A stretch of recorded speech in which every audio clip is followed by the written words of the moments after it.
안녕하십니까. 새로운 해법, 새로운 행동, 새로운 얼굴 구본철입니다. 오늘은 제 87회 방송으로 현재 중소기업 현장에서 아우성인 주 52시간 강제 근로제 시행을 앞두고 우리 개혁파의 의견을 말씀드리겠습니다. 내년부터 주 52시간 강제 적용 때문에 지금 중소기업 현장에선 비명소리가 하늘을 찌르고 있습니다. 주 52시간 적용 유예 기간이 올해 말로 종료되고 50인에서 299인까지의 중소기업 업종이 모두 적용되게 됩니다. 주 52시간 강제 적용은 몇 가지 목적을 가지고 진행되었는데요. 첫 번째는 저녁이 있는 삶을 가지자는 것, 그래서 근로자의 웰라벨을 보장하자는 것이고요.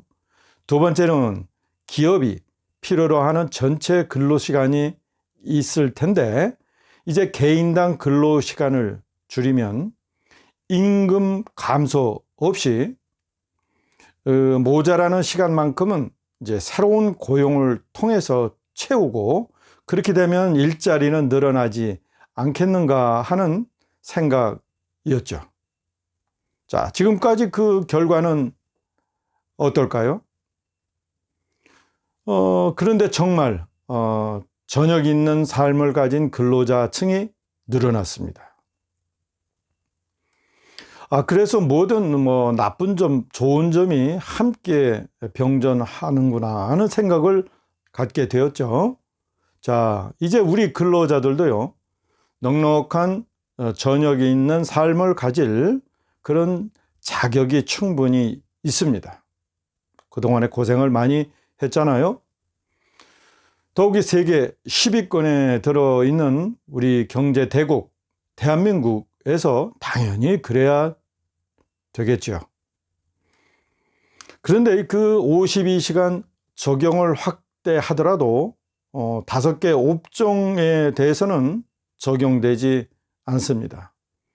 우리는 그 업종을 특례 업종이라고 말하고 있죠.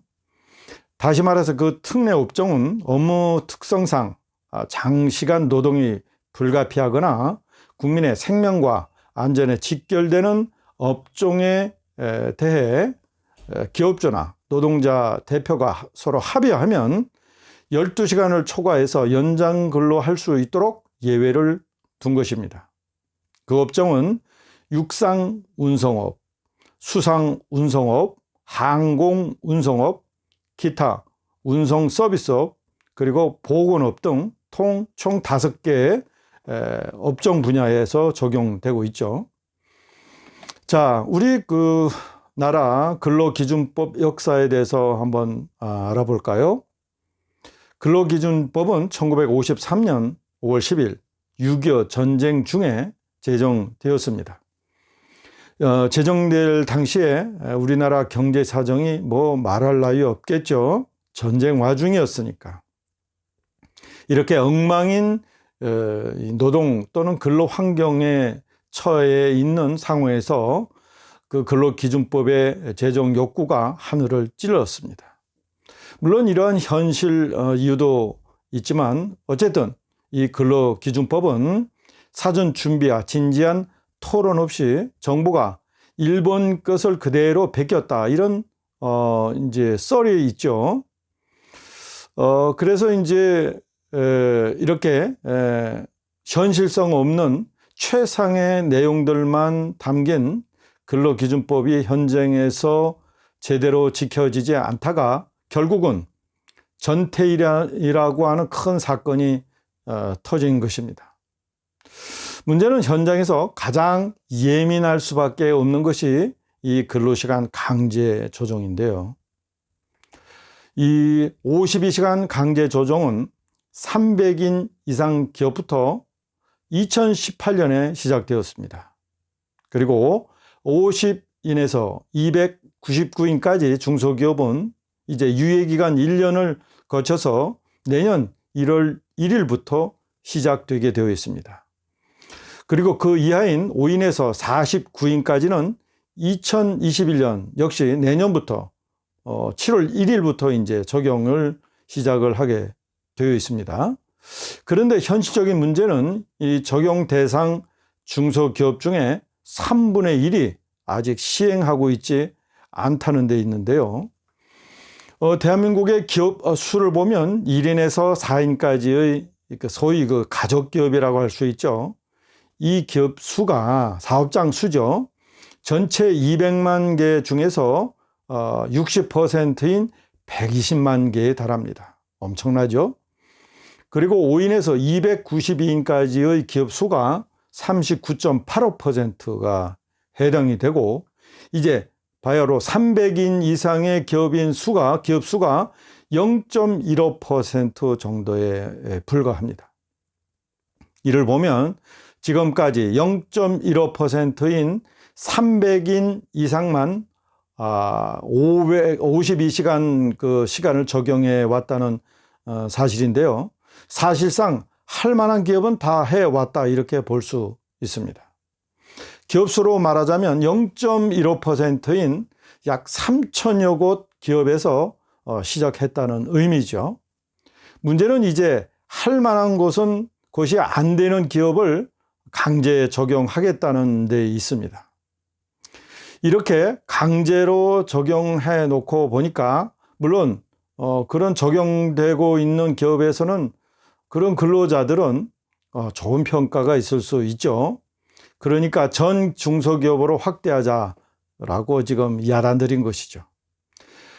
대기업에서야 근로 강도를 높여가지고 8시간 줄여도 문제가 되지 않을 수 있습니다.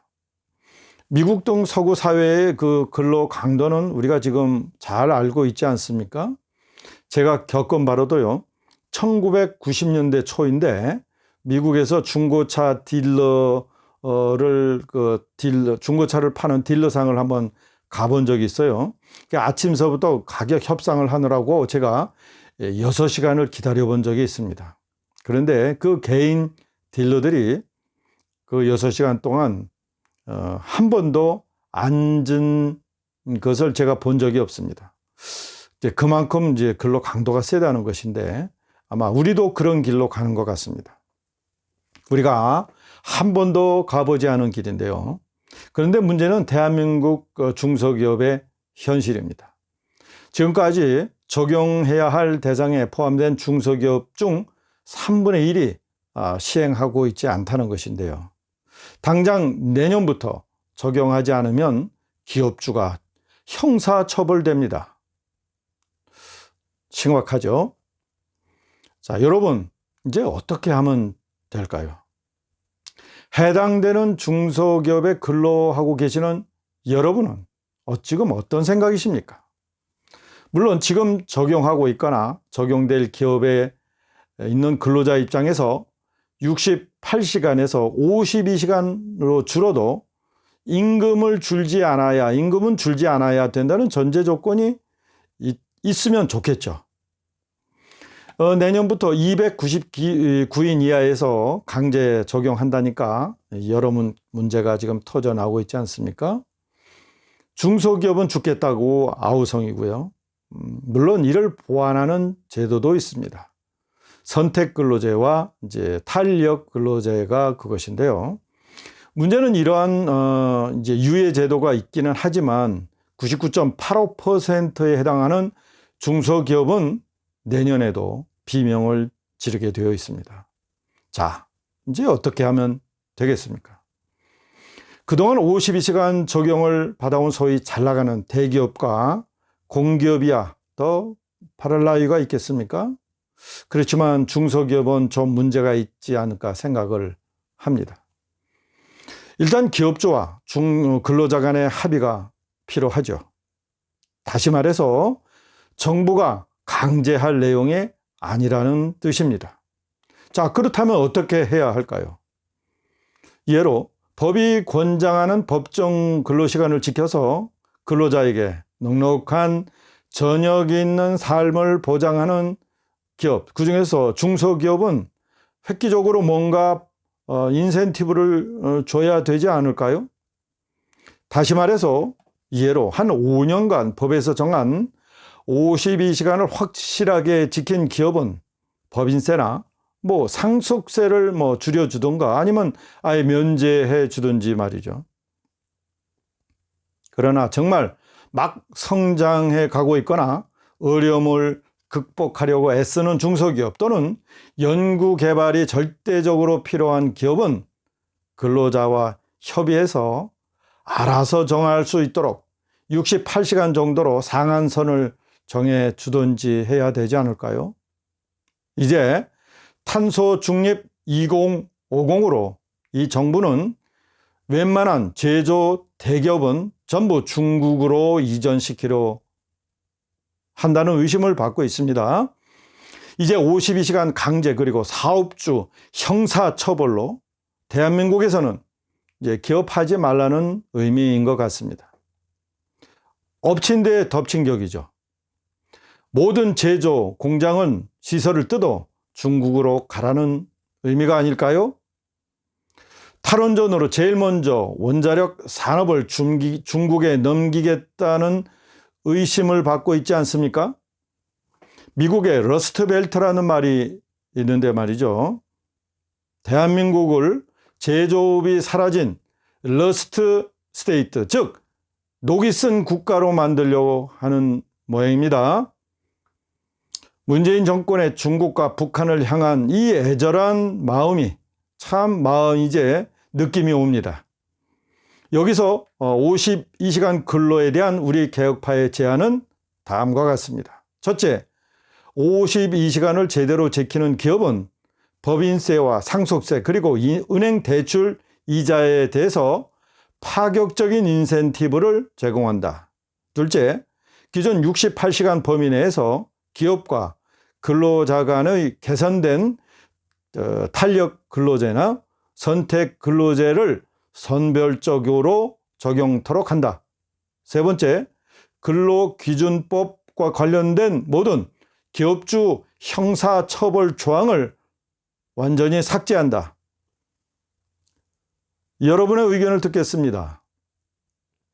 그리고 우리가 정권을 잡는다면 우리의 제안을 즉각 시행하겠습니다. 우리 개혁파는 대한민국을 러스트 스테이트가 아니라 모든 인더스트리얼 비즈니스가 살아 숨쉬는 인더스트리 스테이트로 만들겠습니다. 오늘은 여기까지 하겠습니다. 새로운 해법, 새로운 행동, 새로운 얼굴 9번철이었습니다. 감사합니다.